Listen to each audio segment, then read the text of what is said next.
मोक्षमार्गस्य नेतारम् भेत्तारं कर्मभूभृताम् ज्ञातारं विश्वतत्त्वानां वन्दे तद्गुणलब्धये वन्दे तद्गुणलब्धये।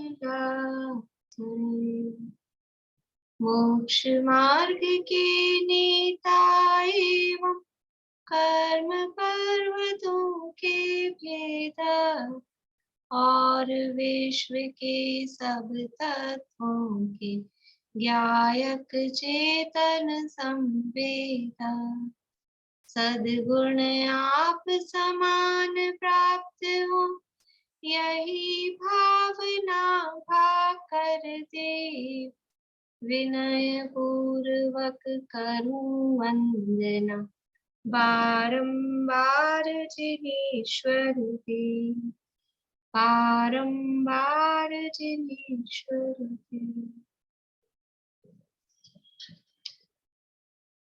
सूत्र पाठ आपको भी सुनाने हैं?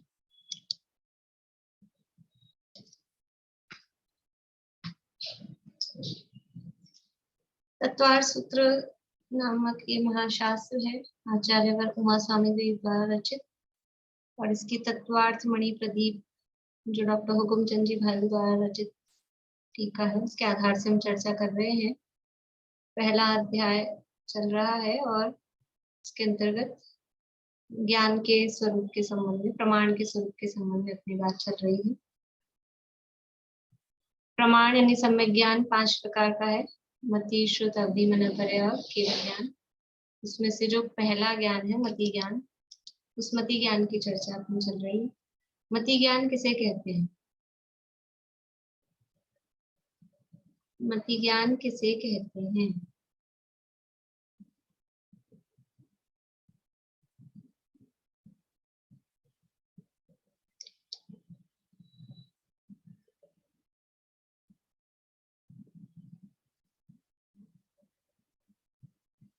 कहाँ गए रश्मि जी?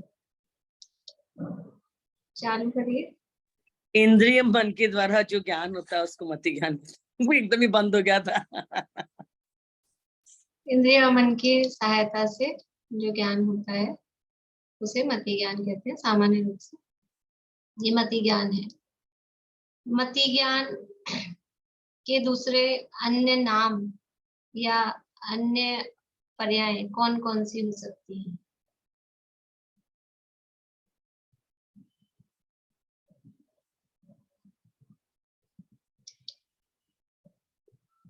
मति स्मृति संज्ञा चिंता अभिनिबोध।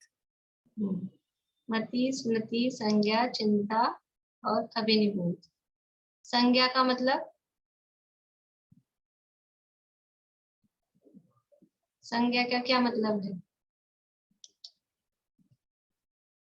संज्ञा अर्थात जोड़ रूप ज्ञान।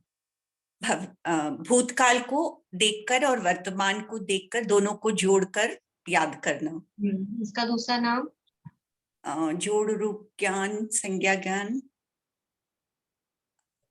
और तो नहीं याद आ रहा है। प्रत्यभिज्ञान। प्रत्यभिज्ञान, हाँ ठीक है। चिंता किसे कहते हैं? चिंता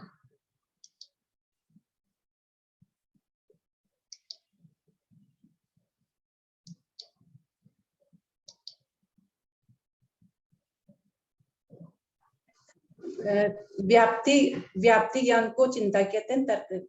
तर्क को यानी व्याप्ति के ज्ञान को चिंता कहते हैं। मति ज्ञान किस तरह से जानता है यानी इसके जानने का की प्रोसेस या प्रक्रिया किस प्रकार से होती है? मति ज्ञान परोक्ष रूप से और प्रत्यक्ष रूप से। नहीं, ये प्रक्रिया नहीं होती।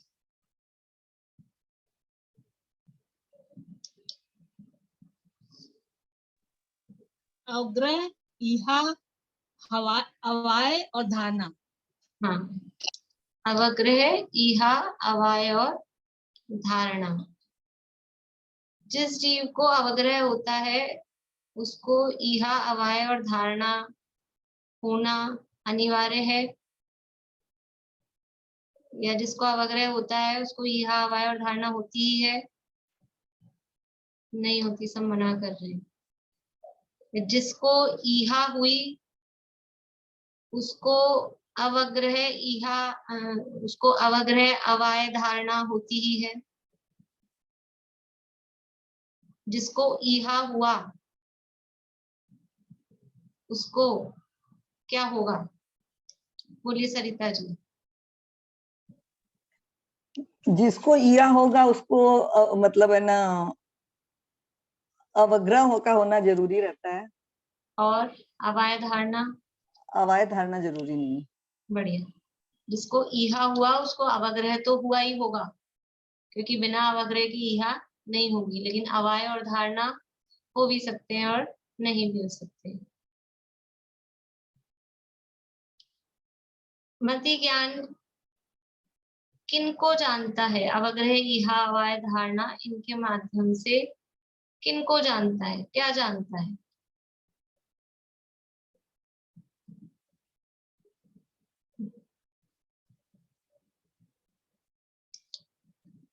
सुनीता आंटी।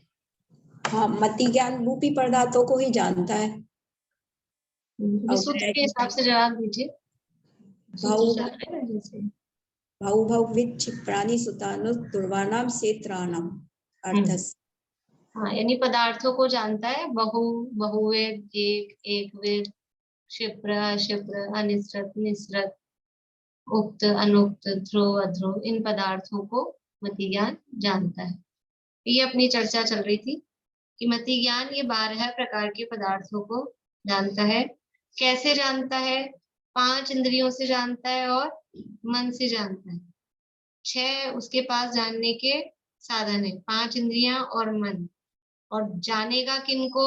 कि 12 टाइप की चीजें हैं, बहुत सारी हैं, थोड़ी सी हैं, बहुत प्रकार की हैं, एक प्रकार की हैं, तेजी से यानी कोई पदार्थ का निकलना हुआ, स्पर्श हुआ, रसगंध वर्ण जो भी हुआ, और कोई धीरे धीरे हुआ उसका ज्ञान हुआ।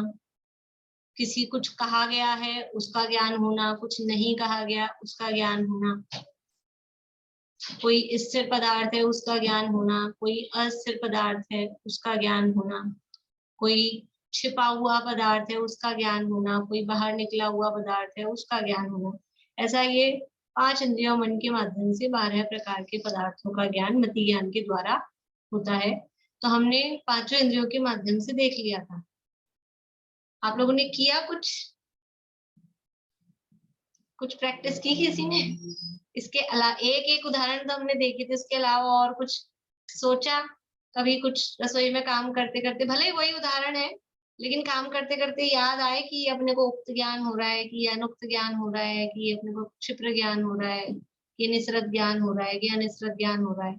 तो अपने को वो उपयोग में समझ लो कि वो इधर उधर से अशुभ से बच के ये प्रकरण ख्याल में आएगा और अपने ज्ञान के बारे में समझ में आएगा कि ऐसे ऐसे हमारा ज्ञान, की मेरा ज्ञान, ये जो सब जाना जा रहा है ये मेरे द्वारा जाना जा रहा है, मेरे ज्ञान से जाना जा रहा है। तो अपने को मन के संबंध में बचा था, मन के बारे में बात करनी है। मन के द्वारा इन 12 पदार्थों का इस प्रकार से होता है। बोली नीलम भाभी, आपके लिए छोड़ रखा था। बहु, मन में याद करके सुनाए हुए श्लोकों की संख्या बहुत है, लेकिन बुक में श्लोकों की संख्या परिमाण की दृष्टि से बहुत ज्यादा है। फिर से बोलिए, समझ नहीं आई बात। बहु में मन में याद करके सुनाए हुए श्लोकों की संख्या बहुत है और परिमाण की दृष्टि से बुक में श्लोकों की संख्या बहुत ज्यादा है, काउंटिंग। तो ये परिमाण की दृष्टि से अलग से क्यों लिखा आपने? इसमें ऐसे लिखने के बाद बोला था ना बहु में, तो वो तो उसमें लिखा था, मतलब तो अपने को उसमें से कोई परिमाण और संख्या, जैसे परिमाण का मतलब है क्वांटिटी। जैसे बहुत रोटी खाई तो रोटी को तो अपन गिन सकते हैं। अब दूध है मतलब तो बहुत सारा दाल, मतलब इसलिए वो दो तरह के शब्द दिए वहां कि कुछ तो, तो या जैसे उसमें अपन ने दाल खाई, तो अब दाल को अपन दाने तो नहीं गिन के बता सकते कि मैंने 1000 दाने दाल के खाए हैं कि 500 दाने खाए हैं, तो उसको परिमाण की दृष्टि से कहेंगे। और जिसको हम गिन सकते हैं, अच्छा, तो मैंने 4 रसगुल्ले खाए, तो उसको अपन गिन सकते हैं, तो इसलिए वो 2 वहां दिए हैं। ऐसे इसमें ये नहीं करना है, एक ही बताइए कोई सा। बहुत सारे श्लोकों को मन में स्मरण किया। बहु, आगे। बहुविध एकविध, तीनों ग्रंथों के श्लोक सूत्र याद किए, वो तो बहुविध हो गया। और एकविध में आपके सामने एक ही प्रकार के सुनाए, एक ही ग्रंथ के सुनाए। ठीक है, क्षिप्र मेरे में सामने सुनाएंगे ना, तो वो तो बोला आपने मन की बात, बस मन में ही रखनी है, मेरे मन को नहीं से- सुनाना है। मन का चल रहा है ना, मन मुझे में याद सुनाएंगे तो वो मेरे तो कर्णेंद्र का विषय हो जाएगा, लेकिन आपके भी रसनेंद्रिय का शब्द हो जाएंगे ना। आपको मन में ही रखना है उसको। तो मन में बहुत सारे श्लोकों का विचार किया, ये अच्छा, बहु में हो गया। फिर मन में एक श्लोक का विचार किया, ये एक हो गया। फिर बहुत प्रकार के, तीनों प्रकार के ग्रंथों के विचार किए, ये बहुविध हो गए। और किसी एक ही का मन में विचार किया, रत्नगण शावकाचार्य का ही किया, ये तत्वार्थ सूत्र का ही किया, तो ये एक विध हुआ। ठीक है, मतलब है सही आपका वो। बोलिए आगे। क्षिप्र में संस्कृत के श्लोक सूत्रों को ज्ञान जल्दी से हो जाता है, तो मैं जल्दी से याद हो जाते हैं। और अक्षिप्र में प्राकृत भाषा का ज्ञान धीरे धीरे होता है, धीरे धीरे याद होती है।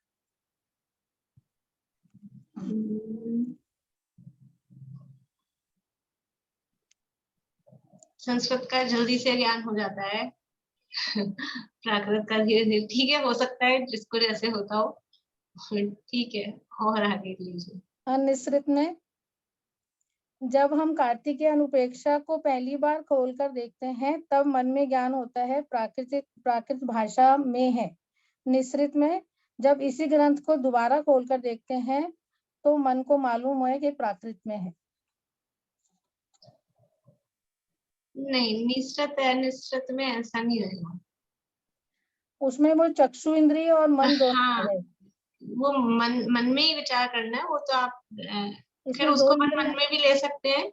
दोनों इंद्रियां लेनी थी ना उसमें, तो लेकिन मतलब अनिश्चित में ऐसा कि या तो कुछ थोड़ा सा दिखा, एक शब्द का विचार आते ही पूरा विचार आ गया ऐसा, और फिर पूरा श्लोक बोलने पर भाव ख्याल आए, वो अनिश्चित निश्चित में जाएगा।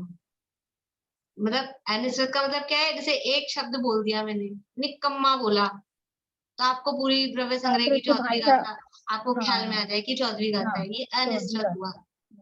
और पूरी में बोलू निकम्मा अट्ठ गुणा किंचुणा चरम देह दो सिद्धा लोय गठिदानिच्चा उपाद वही संयुक्ता, तब आपको ख्याल में आए कि चौथवी गाथा है, चौधरी गाता है। अच्छा, तो निश्चित में। मतलब बोलने में नहीं, मन में ही उसको विचार करना, मन का ही लेना है ना, पर अब वो समझाने में वो बोलना मन का आएगा। विचार और का मन में एक शब्द का विचार किया, निकम्मा शब्द मन में आया और चौथवी गाथा ख्याल में आ गई, और पूरी गाथा अपन ने मन में विचारी और फिर उसका भाव ख्याल में आया। या फिर समझ लो बाहर में इस तरह का कुछ अपने को दिखे और फिर उसका विचार आए, कोई सिद्ध की दर्शन करने गए और सिद्ध की प्रतिमा देखकर फिर मन में वो विचार आया, ये 8 ऐसा गुण। भी इसमें लगा सकते हैं।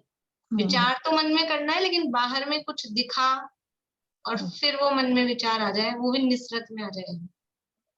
बाहर में कुछ दिखा, खाया पिया, स्पर्श किया, जो भी अन्य इंद्रियों के माध्यम से, लेकिन फिर बाद में विचार मन में हो रहा है, वो निसरत में हो जाएगा। बोलिए। अनुक्त संस्कृत भाषा का थोड़ा ज्ञान पहले से होने के कारण शब्दों को देखते ही मन में अर्थ का मालूम हो जाना। ये क्या है? अनुक्त। अनुक्त, अनुक्त में, अनुक्त में ऐसा है, मन से अपन काम कर रहे हैं तो दूसरी इंद्रिय के माध्यम से वो मन का काम होना चाहिए।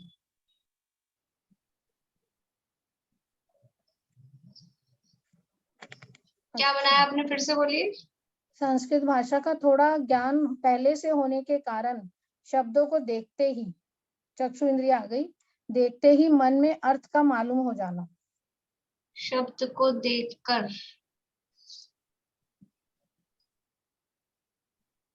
ठीक है, आगे और उक्त में आएगा, लेकिन आपके द्वारा बताए जाने पर सही प्रकार अर्थ का ज्ञान होता है। ठीक है। आपके द्वारा कहा गया है। ध्रुव में समय सार, मोक्ष मार्ग, प्रकाशक इत्यादि ग्रंथ ध्रुव हैं। इनसे मिलने वाला ज्ञान भी ध्रुव है। इनका ज्ञान हमारे मन में ध्रुव रहता है। और अध्रुव? संसारी बातें, दूरदर्शन में आने वाले प्रोग्राम आदि अध्रुव है।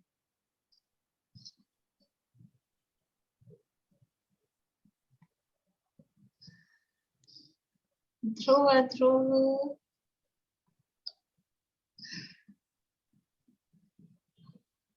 अध्रुव तो ठीक है, पर ध्रुव में जो ग्रंथ लिए ना, ग्रंथ भी फिर तो ध्रुव नहीं, फिर ऐसे ले कि शुद्धात्मा का ज्ञान या 6 द्रव्य का ज्ञान, तो वो द्रव्य ध्रुव है, ग्रंथ तो ध्रुव नहीं कहलाएंगे ना। ठीक है, चलिए ठीक है, बोलिए। बस लौकिक एग्जाम्पल लिया है। हाँ, बहू में है कि बेटी के फ्यूचर के बारे में, उसकी स्टडीज के बारे में, उसकी शादी के बारे में मन में विचार विकल्प हो रहे हैं, ये बहू में। और बहू और एक में है कि अब उसकी शादी के ही विचार मन में चल रहे हैं। ठीक है। और बहुविध में है कि शादी के बहुत सारे फंक्शंस कैसे करेंगे वो विचार मन में चल रहे हैं। मेहंदी का है, गीत का है, हल्दी का है, तो वो अलग अलग फंक्शंस के बारे में विचार मन में चल रहे हैं। तो ये थोड़ा सा मतलब इसको अलग कर सकते हैं अपन, वो जैसे जो आपने बहू में लिया ना, वो तो बहुविध हो गया, वो एक पढ़ाई ही की भी, शादी की भी, ये सारी चीजें तो ये अलग अलग प्रकार की हो गए।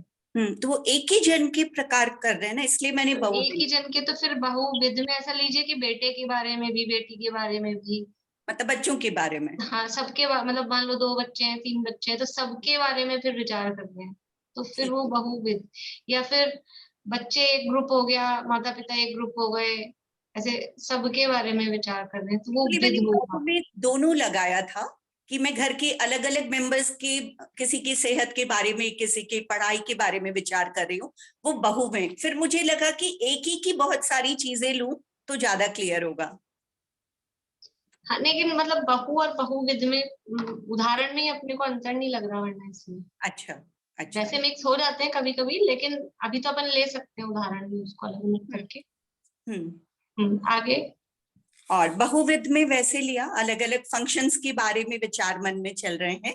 और एक विध में लिया कि सिर्फ एक फंक्शन के बारे में डिटेल में अब विचार चल रहा है, कैसे करना है, क्या थीम रखनी है, किसको बुलाना है, कहाँ करना है, उसी एक के बारे में विचार चल रहे हैं। फिर क्षिप्र में कि अगर हम कोई फास्ट फॉरवर्ड करके वीडियो क्लिपिंग देखते हैं किसी शादी की, कुछ समझ आ रहा है, कुछ नहीं आ रहा है, उस तरह से उस वीडियो क्लिपिंग को देखा। तो ये तो फिर नेत्र इंद्रिय वाला हो जाएगा ना, मन में, मतलब उसको विचार एक प्लान कर रहे हैं, विचार से मतलब एक प्लान कर रहे हैं शादी के लिए। तो किसी ने एक वीडियो क्लिपिंग दिखाई फास्ट फॉरवर्ड करके, तो बहुत जल्दी से वो दिखा दी, कुछ समझ आया, कुछ नहीं आया, कुछ वैसा मैंने सोचा कि इसमें वो इसको ऐसा ले कि मन में ही एकदम से, मतलब फास्ट अपन ने जो भी मान लीजिए मेहंदी का फंक्शन है तो उसके बारे में फास्ट सोच लिया, या पहले हो चुका, शादी हो चुकी, अब हमने उसकी जो भी एक फंक्शन है मेहंदी के फंक्शन को हमने शीघ्रता से वापस से मन में स्मरण कर लिया। अच्छा ठीक है, क्योंकि वो क्लिपिंग तो फिर देखने से संबंधित हो जाएगी ना, तो वो नेत्र इंद्रिय संबंधित हो जाएगी। ठीक है। किसी एक फंक्शन को बहुत फास्ट से मतलब मन में विचार कर लिया, कैसे होना है, क्या होना है। हाँ। और अक्षिप्र में लिया कि फिर डिटेल में बैठ के विचार करते हैं, ऐसे करना है, ऐसे करना है, उसको बुलाना है, तो वो डिटेल वो। अनिश्रित में है, अनिश्रित में लिया है कि वही कुछ फोटोज या क्लिपिंग कुछ देखी, बहुत धुंधली सी है, कुछ समझ आ रहा है, कुछ नहीं समझ आ रहा है। किसी में कुछ फ्लावर्स दिख रहे हैं तो डेकोरेशन समझ में आ रहा है, किसी में कोई कपड़े दिख रहे हैं। हाँ, मतलब किसी का थोड़ा सा पार्ट देख के हाँ। अपने को वो विचार आ जाए कि ये तो सारा फंक्शन ऐसे हुआ था। हाँ हाँ। हम्म।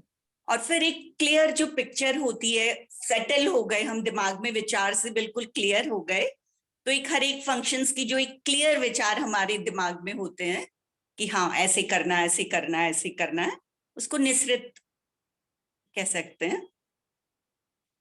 और अनुक्त में लिया है कि जैसे विचार शादी के ही चल रहे हैं, तो किसी मान लीजिए अंबानी की शादी, या लिखा हुआ देखा, पढ़ा हुआ देखा, तो उनकी शादियां कैसी होती है, वो एक इमेजिनेशन दिमाग में जो विचार चलते हैं कि ऐसे होती होगी ऐसे। लेकिन ठीक है, अपनी तो लिमिटेशन एक विचार में चलती है किसी का नाम लेने से, कि अच्छा वो फोटोज देखी थी, न्यूज़पेपर में देखा था, उस एक नाम से पढ़ लेने से या सुन लेने से।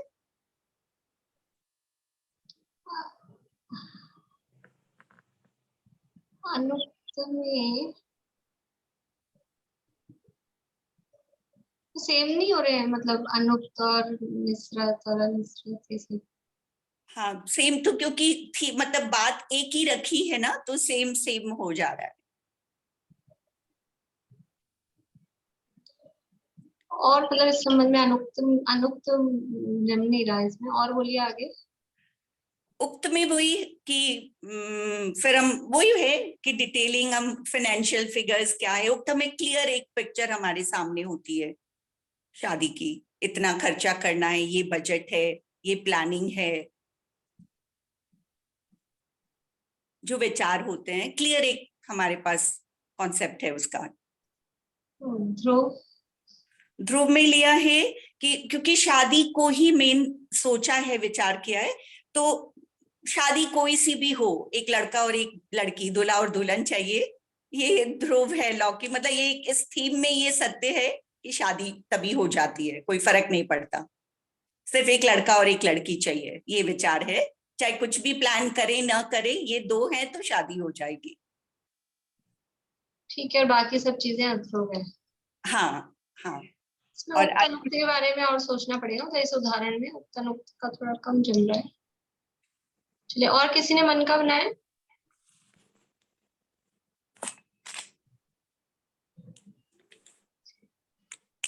समझ में आया आप लोगों को? देखो जैसे, और बोलिए सुनीता। ये अनुक्त का जो कर रहे हैं आप, तो इसमें ऐसा है ना, एक इंद्रिय के यूज से दूसरे का यूज करना, तो यहाँ अपन ऐसा ले सकते कि किसी की शादी की बारात देखी तो मन में विचार अपने, जो ये शादी का उदाहरण ले रहे हैं, तो ऐसा हो सकता है क्या? देखने से मतलब चक्षुरेंद्रिय का विषय हो गया और हमारे मन में विचार आ गए।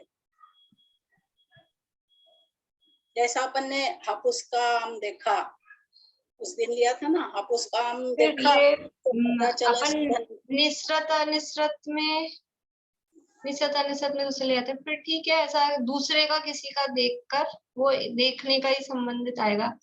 या अन्य इंद्रियों का भी ले सकते हैं, किसी के भोजन किया और फिर अपने शादी में ऐसा ही बनाएंगे, ये बनेगा, मन में ये विचार आ जाए, तो उस तरह से इसको लेंगे, ये ठीक है। यानी किसी की दूसरे की कोई फंक्शन देखा, या उसके भोजन किया, या कोई कपड़े का स्पर्श हुआ, तो हम अपनी शादी में ऐसा ही कपड़ा बनाए, मन में वो विचार आ जाता है ना उस तरह का,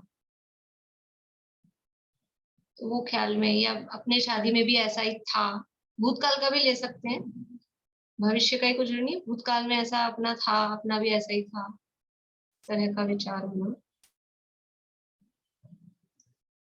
देखिए, मैंने जो सोचा था सिद्ध भगवान के संबंध में, जैसे कि मन में विचार किया, बहुत सारे सिद्ध भगवान है सिद्धशिला पे, सिद्धालय में, तो ये बहु हो गया। और फिर किन्हीं एक सिद्ध भगवान के बारे में विचार किया, महावीर भगवान सिद्ध है, आदिनाथ भगवान सिद्ध है, तो ये एक के बारे में हुआ। बहुत सारे सिद्ध के बारे में विचार, अनंत सिद्ध है बहु, और किन्हीं पर्टिकुलर एक सिद्ध भगवान के बारे में विचार, वो एक। फिर बहुविध में अनेक प्रकार के सिद्ध दिखे, कोई क्षेत्र सिद्ध, कोई काल, अपन ने पढ़ा ना 10वें अध्याय में, क्षेत्र काल गति तीर्थ लिंग लेशा, इनके आधार पे। तो कोई जल सिद्ध दिख रहे हैं, कोई थल सिद्ध दिख रहे हैं, कोई उत्सर्पणी में सिद्ध हुए दिख रहे हैं, कोई अवसर्पणी में सिद्ध हुए दिख रहे हैं। ये सब अलग अलग प्रकार के, कोई 4 ज्ञान से सिद्ध हुए, कोई 2 ज्ञान से सिद्ध हुए। तो ये बहुत प्रकार के सिद्ध हुए। और केवल एक प्रकार के देखे हमने कि केवल अवगाहना के आधार पे हम देख रहे हैं, जगन्य अवगाहना वाले, उत्कृष्ट अवगाहना वाले, या क्षेत्र के आधार पे हम देख रहे हैं भरत क्षेत्र से हुए कि विदय क्षेत्र से हुए, ऐसा करके। तो ये एक विध में हो गया। इसके बाद में क्षिप्र में हर 6 महीने 8 समय में 608 जीव सिद्ध होते हैं, ये नियम है। लेकिन अगर 6 महीने तक कोई जीव सिद्ध नहीं हुए तो 8 समय में ही 608 जीव सिद्ध होते हैं। तो हम बैठे हैं ध्यान मतलब विचार करने, और हम 8 समय में ऐसा विचार कर रहे हैं कि एक साथ 608 जीव मुक्त हो गए, तो जल्दी से। तो 8 समय में 608 जीव सिद्ध होते हुए हमको दिखे क्षिप्र, शीघ्रता से। और अक्षिप्र में धीरे धीरे आज कोई सिद्ध हो रहे हैं, फिर कल कोई सिद्ध हो रहे हैं, अभी कोई सिद्ध हुए हैं, ऐसा विचार अपन ने किया, ऐसा अपन मन में विचार रहे हैं, तो वो अक्षिप्र। फिर अनिसृत, अनिसृत का अंतर्गत है कि अनिश्चित का मतलब है या तो देखा ही नहीं उस वस्तु को, या थोड़ा पार्ट देखकर फिर पूरी वस्तु का ज्ञान होना। तो मुनिराज को देखा, मुनिराज को देख के सिद्ध भगवान का ज्ञान हुआ, चलते फिरते सिद्ध है। मुनिराज को हमने देखा तो कुछ दिखा है, तो वो मुनि वर्तमान में, लेकिन उनको देखकर हमको चलते फिरते सिद्ध भगवान का विचार आ गया। तो ये अनिश्चित के अंतर्गत। या ऐसा भी देख सकते हैं, मुनिराज को सुखी देखा, तो मुनिराज को सुखी देखकर या सम्यक दृष्टि को सुखी देखकर सिद्ध भगवान के सुख का विचार किया। वो भी थोड़ा पार्ट देखा, और फिर सिद्धों का सुख कैसा होगा उसका विचार हमने किया। सम्यक दृष्टि का अतीन्द्रिय, सम्यक दृष्टि का अतीन्द्रिय सुख होता है, या मुनिराज को अतीन्द्रिय आत्मा का आनंद होता है, तो वो थोड़ा है, उसको देखकर मतलब वही विचार करके, और फिर सिद्ध भगवान का सुख कैसा होगा उसका विचार किया, तो ये अनिश्चित हुआ। और निश्चित में कि सिद्ध भगवान का ही सुख कैसा है, उनके गुणों का विचार किया डायरेक्टली, दूसरों को किसी को नहीं देखा, तो वो निश्चित हो गया।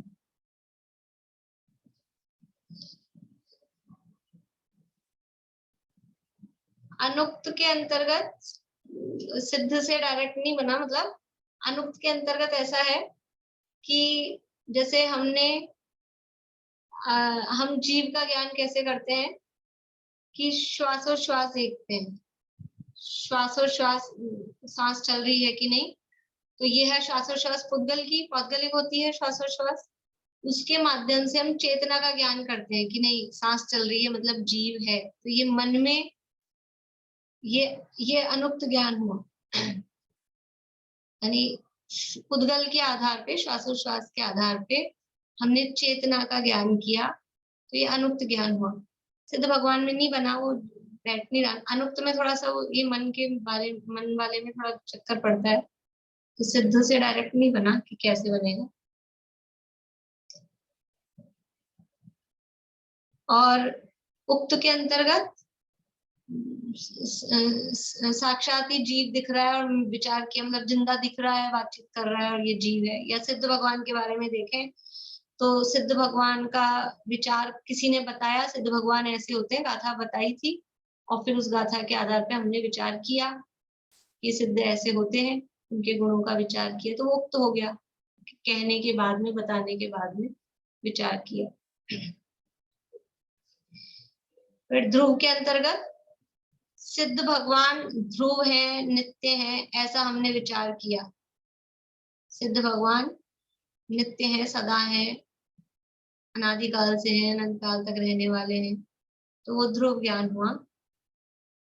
और सिद्ध पर्याय वो भी उत्पाद वाली है, उत्पादवय ही संयुक्ता, उनमें भी उत्पादवय होता रहता है, ऐसा विचार करना, तो वो अध्रुव ज्ञान।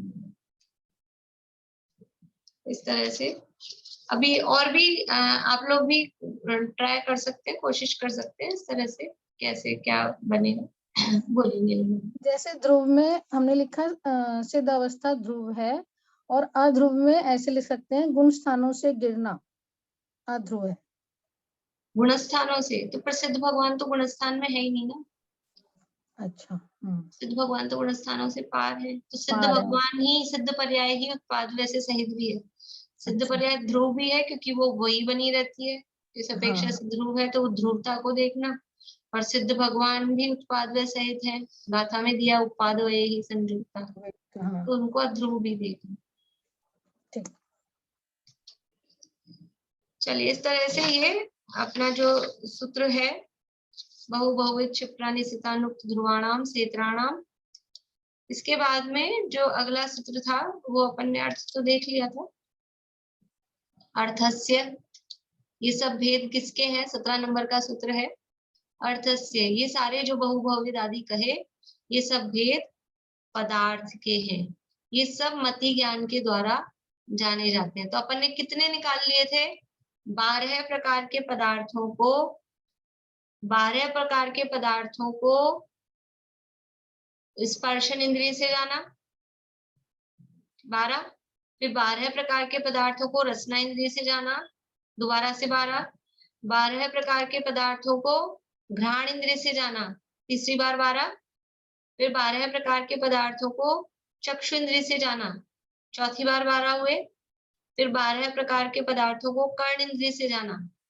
पांचवी बार 12 हुआ, और 12 प्रकार के पदार्थों को हमने मन से जाना छठी बार 12, यानी हमने 12 वाक्य 6 बार 12 12 12 12 इतने वाक्य बनाए ना अपन ने सबने अभी और पिछली क्लासेस में।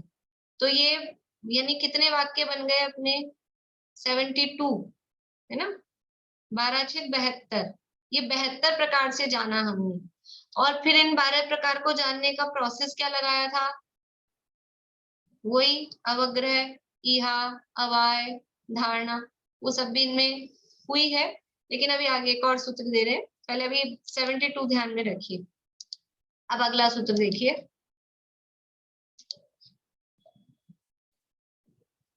ये सब तो पढ़ ही लिया था ना अपन ने, ये ध्रुव का ये सारा। तो अब 18 नंबर का सूत्र, व्यंजनस्यावग्रह, व्यंजनस्यावग्रह, व्यंजनस्य अवग्रह, यानी व्यंजन का अवग्रह, यानी अवग्रह होता है, व्यंजनों का अवग्रह ही होता है। व्यंजन क्या होते हैं, रसगुल्ला, गुलाब जामुन, दाल बाटी चूरमा, पुआ पकौड़ी, ये व्यंजन होते हैं, कि इनका नाम व्यंजन नहीं। यहाँ व्यंजन का मतलब होता है अव्यक्त अप्रगट पदार्थ को व्यंजन कहते हैं। अव्यक्त, व्यंजन माने ढका हुआ, या नीचे दिया है, तो उनका मात्र अवग्रह ही होता है।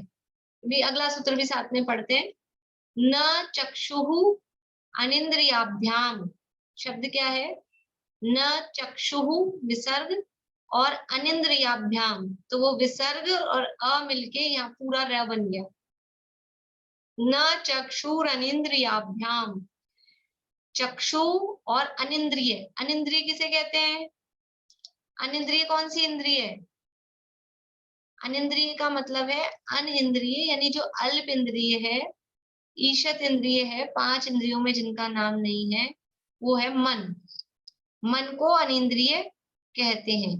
तो न चक्षु अनिंद्रियाभ्याम, चक्षु और अनिंद्रिय यानी मन के माध्यम से नहीं होता है।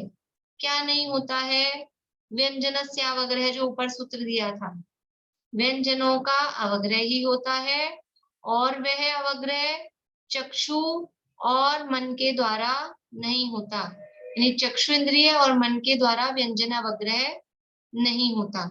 ठीक है, अभी शब्दार्थ देखे अपन ने, अभी देखे आगे व्यंजन किसे कहते हैं। अवग्रह 2 प्रकार का होता है, पेज नंबर 49 है बुक में। अवग्रह दो प्रकार का होता है, व्यंजन अवग्रह और अर्थ अवग्रह। पीछे सूत्र था 17 नंबर का, अर्थस्य। 12 प्रकार के पदार्थ हैं वो अर्थ हैं, और अब यहाँ कह रहे हैं कि व्यंजनों का केवल अवग्रह होता है। जो अर्थ है, व्यंजन नहीं है, अर्थ है यानी पदार्थ है, उनका तो होता है अवग्रह भी, ईहा भी, अवाय भी, धारणा भी, मतलब उनमें चारों हो सकते हैं। लेकिन जो व्यंजन है उनका केवल अवग्रह होगा, उनका ईहा, अवाय और धारणा नहीं होगी। ठीक है। और ये जो अवग्रह है वो चक्षु इंद्रिय और मन के माध्यम से नहीं होगा। व्यंजन अवग्रह चक्षु इंद्रिय और मन के माध्यम से नहीं होगा। देखो अभी समझ में आएगा। अवग्रह दो प्रकार का होता है, व्यंजन अवग्रह और अर्थ अवग्रह। व्यंजन माने ढका हुआ, अप्रगट, अव्यक्त। अप्रगट अव्यक्त पदार्थ के ज्ञान को व्यंजन अवग्रह कहते हैं, और व्यक्त प्रगट पदार्थों के ज्ञान को अर्थावग्रह कहते हैं।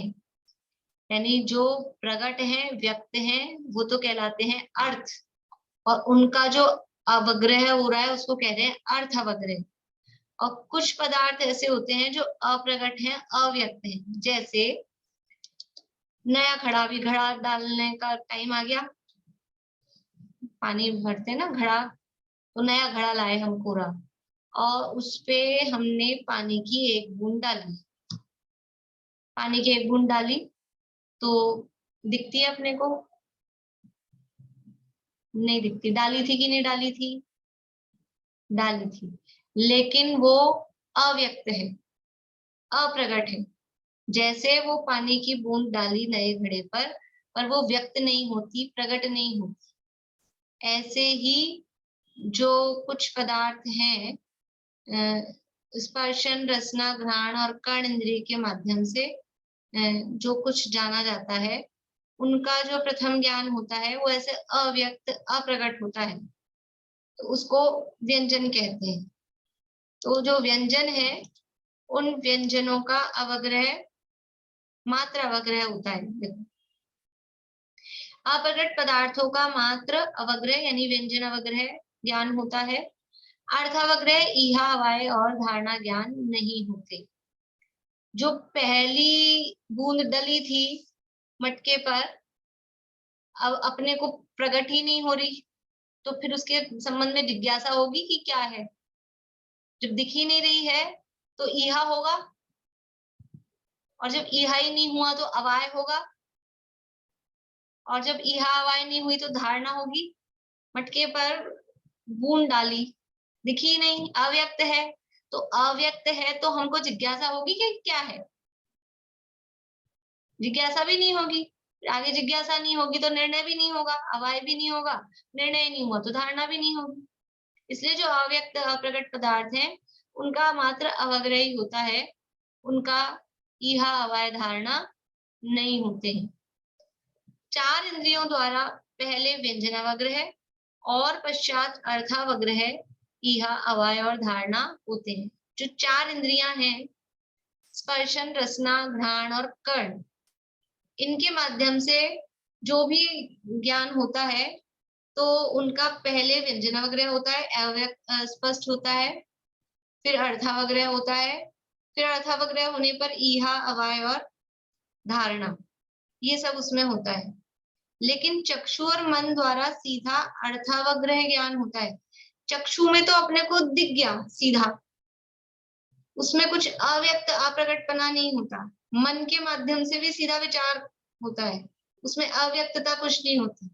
लेकिन स्पर्शन से, रसना से, घ्राण से और कर्ण से अव्यक्तता, एकदम से कुछ चीजें समझ में नहीं आती है, अव्यक्त, कुछ स्पर्श होके रह गया, कुछ हमने कुछ खाया, किसी चीज का स्वाद आया, किसी का अवग्रह सिंपल ऐसे ही होके रह गया, किसी का विशेष निर्णय में। देखो अपन ने एक सब्जी खाई तो सब्जी में मिर्ची भी है, धनिया भी है, हल्दी भी है, नमक भी है, और भी कुछ जो भी डाला हो, गरम मसाला, वो सब उसमें है। लेकिन अपने को समझ लीजिए हल्दी का अलग से स्वाद आता है, कभी तेज हो जाती है ना एक्स्ट्रा, तो आएगा। तो वो फिर हल्दी का ज्ञान क्या होता है कि वो अवग्रह होके समझ लो अव्यक्त सा है प्रकट। कभी धनिये का नहीं आता है, कभी मिर्च बहुत कम हो तो मिर्च का नहीं आता है, इस तरह से होता है। तो ये अन्य इंद्रियों में व्यंजनावग्रह भी होता है। 4 इंद्रियों के द्वारा पहले व्यंजनावग्रह, पश्चात अर्थावग्रह, ईहा, अवाय, धारणा होते हैं। चक्षु और मन द्वारा सीधा अर्थावग्रह ज्ञान होता है। यह बात भी विशेष ध्यान देने योग्य है कि व्यंजनावग्रह ज्ञान चक्षु और मन के निमित्त से नहीं होता, मात्र शेष 4 इंद्रियों के निमित्त से ही होता है। यानी अभी समझ लीजिए, इतना समझ लीजिए, ज्यादा नहीं समझ आ रहा हो तो इतना समझ लीजिए कि अवग्रह ज्ञान 2 प्रकार का है। अवग्रह, ईहा, अवाय, धारणा तो पता है सबको। अब अवग्रह के 2 भेद, एक व्यंजनावग्रह और एक अर्थावग्रह। व्यंजन का मतलब है अव्यक्त पदार्थ और अर्थ का मतलब है व्यक्त प्रकट पदार्थ। तो जो व्यंजनावग्रह है और अर्थावग्रह, यानी जो अवग्रह, ईहा, अवाय, धारणा, ये मति ज्ञान का प्रोसेस है। और मति ज्ञान किसके माध्यम से होता है? 5 इंद्रियों और मन के माध्यम से मति ज्ञान होता है। लेकिन इनमें से जो ये व्यंजनावग्रह है, ये व्यंजनावग्रह केवल 4 इंद्रियों के माध्यम से ही होता है। मन और चक्षु इंद्रिय के माध्यम से व्यंजनावग्रह नहीं होता। तो अपने को क्या करना है?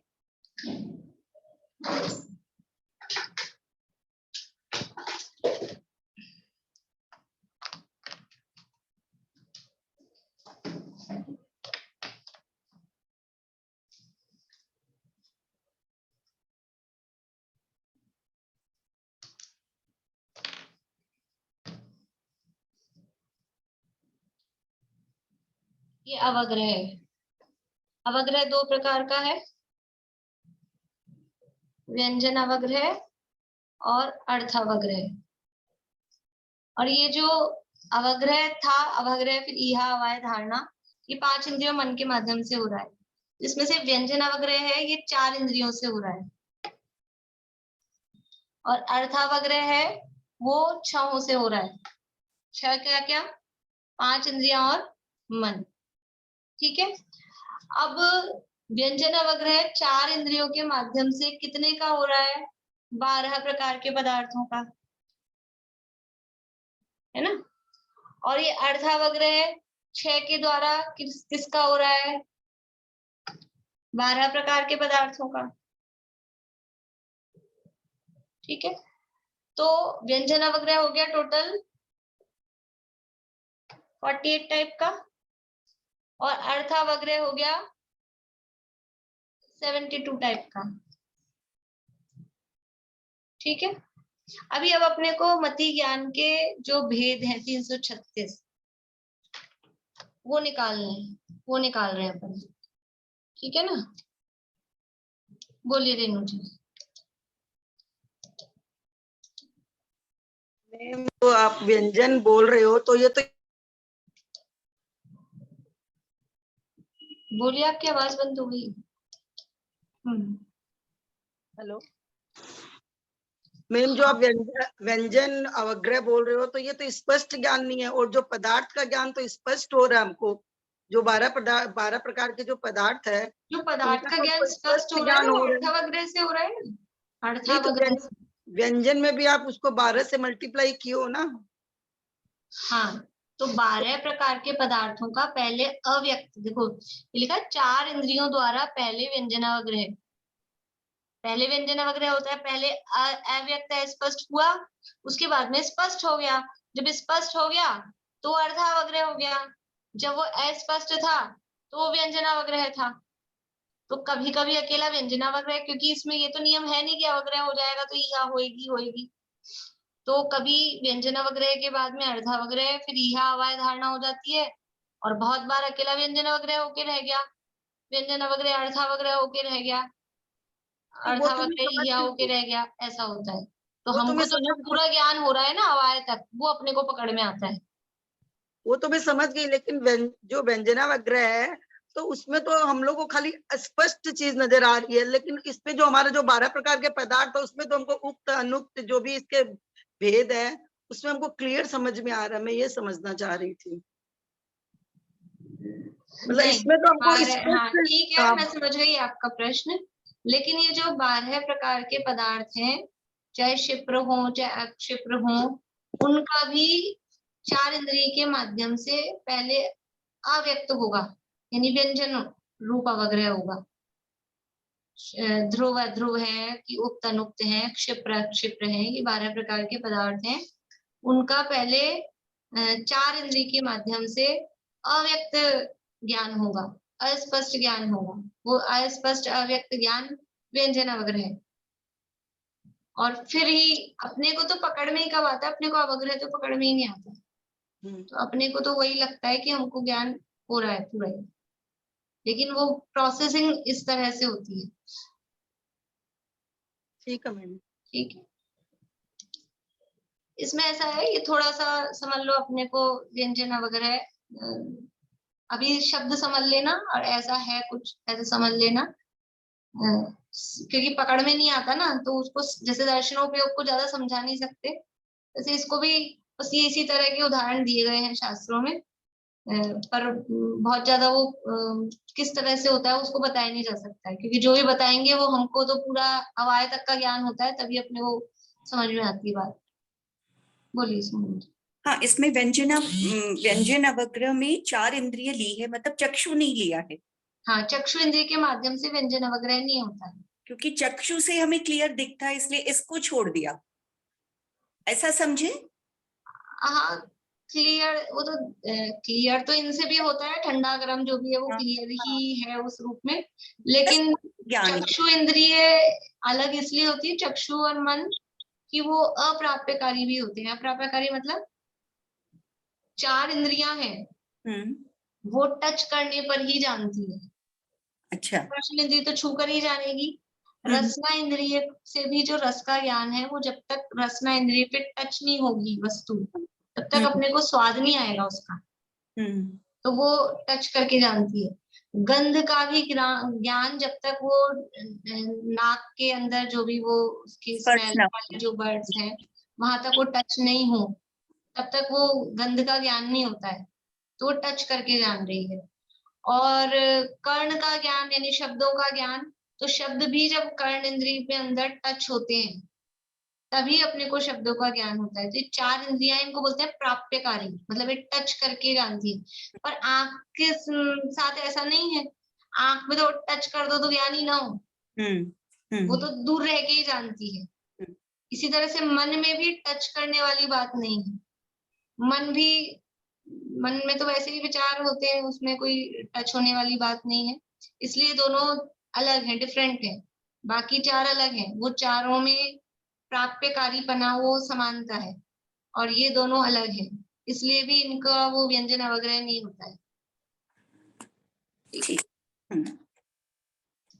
तो अभी कर ले अपन 336 मति ज्ञान की, ठीक है। तो व्यंजन अवग्रह हो गया 48 प्रकार का, 4 इंद्रिय के माध्यम से 12 प्रकार का ज्ञान, ये 48 प्रकार का ये व्यंजन अवग्रह हो गया। और अर्थावग्रह 72 प्रकार का, ठीक है। अब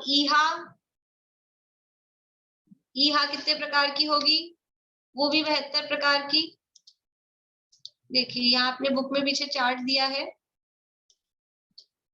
देखिए अवग्रह के 2 भेद, व्यंजन अवग्रह और अर्थावग्रह। और व्यंजन अवग्रह के माध्यम से ये 12 प्रकार के पदार्थों के नाम लिखे, बहु बहुविध आदि। और स्पर्शन, रसना, घ्राण और कर्ण 4 इंद्रिय के माध्यम से, तो 12 × 4 = 48, ये 48 प्रकार का हो गया। और अर्थावग्रह वही 12 प्रकार के पदार्थ हैं, और 6 के साथ में स्पर्शन, रसना, घ्राण, चक्षु, कर्ण और मन, तो ये 72 प्रकार का हो गया अर्थावग्रह। फिर इसी तरह से 72 प्रकार की ईहा, 12 प्रकार के पदार्थ और 6 ये इंद्रियां। फिर 72 प्रकार का अवाय और 72 प्रकार की धारणा, तो 72 72 72 72 4 बार तो हो गए 72 और एक बार हो गया 48। इन सबको प्लस करेंगे तो ये सब हो जाएंगे 336। ठीक है, इसको दूसरी तरह से भी कर सकते हैं, दूसरा तरीका भी है। ये तो अपन ने अवग्रह या अवय धारणा के हिसाब से किया, और इसको सिंपल मतलब और थोड़ा दूसरी तरीके से करें तो 5 इंद्रियों मन के माध्यम से 12 प्रकार के पदार्थ, ठीक है, 6 तो ये हुए,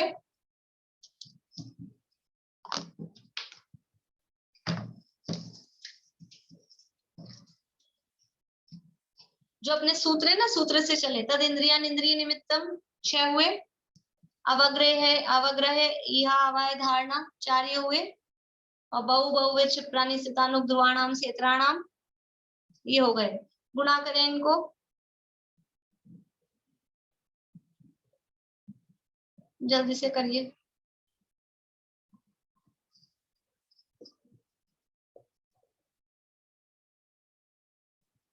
कितने हो गए ये? 288। ठीक है, 6 जब 24, 24 को 12 से गुणा करेंगे, कैसे भी करें। 288 आया ना, कर लिया आप लोगों ने? 288 और इसमें अब प्लस कर दें जो 4 इंद्रियों के माध्यम से व्यंजन से अवग्रह न चक्षुरन इंद्रियाभ्याम, ये जो 2 सूत्र अलग दिए, तो उनका हो रहा है 4 इंद्रियों के माध्यम से अकेला एक अवग्रह और 12 प्रकार के पदार्थों का। 3 चीजें यहाँ लिखी थी, 3 चीजें यहाँ लिखनी है। 6 इंद्रियां मतलब मन सहित, ठीक है। अवग्रह या अवय धारणा 4 प्रोसेस और 12 प्रकार के पदार्थ। 6 इंद्रियों के माध्यम से 4 तरह का काम 12 प्रकार के पदार्थों के साथ हुआ, तो ये हो गया 288। फिर 4 इंद्रियों के माध्यम से 1 प्रकार का काम हुआ अवग्रह अकेला, व्यंजन अवग्रह, और 12 प्रकार के पदार्थों के साथ, तो इसका क्या आया रिजल्ट? 48। ठीक है, अभी 288 में 48 प्लस कर देंगे तो क्या आएगा इसका आंसर? 336। ठीक है, इस प्रकार से मति ज्ञान के 336 भेद होते हैं। और जिनको नहीं समझ आ रहा हो तो ये 336 वाक्य बनाने चाहिए। जैसे अभी हमने 72 वाक्य बनाए, फिर 1 मिनट में समझ में आ जाएगा। कैसे कि स्पर्शन इंद्रिय से बहु पदार्थ का अवग्रह, एक चीज को कांस्टेंट रखना है, 2 चीज को कांस्टेंट रखना है, एक को बदलते जाना, फिर बीच वाले को चेंज करना, फिर वही काम करना। ऐसे 336 वाक्य बनेंगे। करेंगे कोई? स्पर्शन इंद्रिय से बहु पदार्थ का अवग्रह अर्थावग्रह, फिर स्पर्शन इंद्रिय से बहु पदार्थ का, या तो पहले इधर बदल रहे या फिर अवग्रह को बीच में रख रहे ना, तो स्पर्श इधर को लास्ट वाले को बदलते हैं। स्पर्शन इंद्रिय से बहु पदार्थ का, नहीं बीच वाले को बदलते हैं। स्पर्शन इंद्रिय से अर्थावग्रह बहु पदार्थ का, स्पर्शन इंद्रिय से अर्थावग्रह एक का, स्पर्शन इंद्रिय से अर्थावग्रह बहुविध का, स्पर्शन इंद्रिय से अर्थावग्रह एक विध का। ऐसे करके ये 12 बदलेंगे, फिर यहाँ पर अवग्रह को बदल के इहा कर देंगे। अभी अर्थावग्रह कर रहे हैं ना, या फिर व्यंजनावग्रह कर लो, जैसा मन हो। ऐसे करके 336 प्रकार के ये मति ज्ञान होते हैं। मति ज्ञान इस तरह से 336 प्रकार से जानता है। ये हमारे ज्ञान की पावर कहें, हमारे ज्ञान, हमको जो मति ज्ञान है उसमें इतना इतना जानने की शक्ति है। ये कितनी प्रकार से अपना ज्ञान काम करता है। तो ये काम तो कर रहा है, लेकिन अभी सारा बाहर में काम कर रहा है। ये जो ज्ञान की शक्ति है, इसको हम अपने को जानने में लगाएं, अपने आत्मा को जानने में लगाएं। ताकत तो सबके पास में है, हमको लगता है यहाँ पास में ज्ञान नहीं है, हमको तो इतना ज्ञान नहीं है, हमको तो इतना होता नहीं है। सबके पास में इतना ज्ञान है, पूंजी सबके पास में है, कैपिटल होती है ना पूंजी, लेकिन उस पूंजी को कहाँ इन्वेस्ट किया है उस आधार पे। तो अपने ज्ञान को हमने बाहर में वेस्ट कर रखा है। तो क्या करें, अपने ज्ञान को अपने ज्ञायक में इन्वेस्ट करें। पूंजी इधर उधर बाहर यूं ही पड़ी रहती है, वेस्ट हो जाती है, तो उसको इन्वेस्ट करते हैं। तो ये हमारे ज्ञान की पूंजी है, इस ज्ञान की पूंजी को अपने ज्ञायक में हम इन्वेस्ट करेंगे तो फिर वो समझ लो सुरक्षित होगा, सेफ रहेगा। बोले रश्मि जी। मतलब ये समझ में आया, अवग्रह में ही दो भेद हो जाएंगे, व्यंजनस्य और अर्थस्य। बाकी सब में ये आवाज धारणा में तो छौ चलेंगे, है ना। बस ये अर्थस्य में, ये व्यंजन में ही चार आएंगे, दो मन और चक्षु नहीं आएंगे बस। ये समझ में आया, बाकी तो और समझ फिर से एक बार कर लेंगे अपन, अभी जल्दी जल्दी में हुआ है, आप लोग देखना और फिर कल वापस से समझ में आ जाएगा। बोलो प्रीति। हाँ भाभी, अर्थवग्रह अपने मतलब जब प्रकट हो जाता है तो अपने को पकड़ में आता है ये अर्थवग्रह। अवग्रह एक्चुअल में तो प्रकट में कमी आता है, क्योंकि वैसे ही वो अव्यक्त है ना, कुछ है जैसा दर्शनोपयोग से जस्ट बात वाला है। लेकिन यहाँ कह रहे हैं अव्यक्त पदार्थ और व्यक्त पदार्थ, व्यंजन मतलब अव्यक्त पदार्थ। अब वो किस प्रकार से होता है, क्योंकि अवग्रह ही वैसे अपने ज्ञान का में पकड़ में नहीं आता, उसमें भी फिर वो व्यंजन अवग्रह है, तो उनको भी इसी रूप में समझना पड़ता है कि कुछ इससे पहले ऐसा होता है। जैसे चार इंद्रिय तक के जो हैं, जैसे चींटी वगैरह है, तो उनको ये पकड़ में आता है अवग्रह। जैसे चींटी मीठे पर आ रही है तो ज्ञान हो रहा है उसको, बस तो उनको वो इतना ही अवग्रह ही होता है उनको। तो मतलब अवग्रह उनकी पकड़ में तो आ रहा है ना, कुछ मीठा वो महसूस कर रही है तो जा रही है। क्योंकि उनको ज्ञान ही इतना है, तो बस वो उनको यही पकड़ में आता है। पर अपना तो विशेष ज्ञान हो जाता है, तो हम अवग्रह से आगे बढ़ जाते हैं। और जहाँ कहीं अवग्रह भी होके रह जाता है तो हम ध्यान ही नहीं देते हैं कि मतलब होता तो है, ज्ञान तो होता है, लेकिन मतलब हम उसको, क्योंकि वो आगे नहीं बढ़ा ना, तो हमको ये याद ही नहीं रहता है कि हमको कुछ ज्ञान हुआ। चलो, जिनवानी स्थिति तुम बोलोगी? दो अंतरा बोलो।